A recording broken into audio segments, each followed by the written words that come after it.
Hey there friends, in this video I'm going to be showing you how to add multiple YouTube videos as sources to your notebook LM.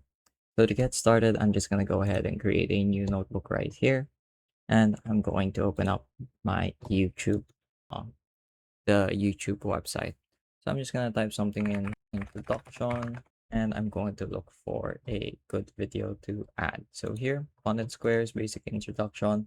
As you can see, it's about 30 minutes long, and let's say I want to save some time.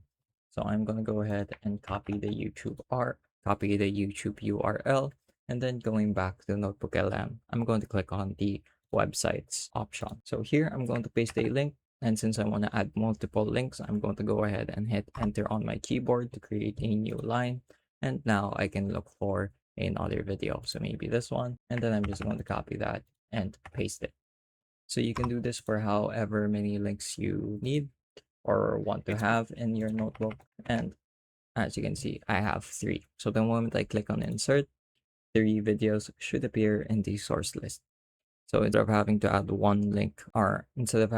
sources one link at a time, you can do it in one entire batch, and that just saves you a lot of time. And this is especially useful if you tend to use this program a lot. So it's really that quick and that easy. I hope I was able to teach you something new and something useful.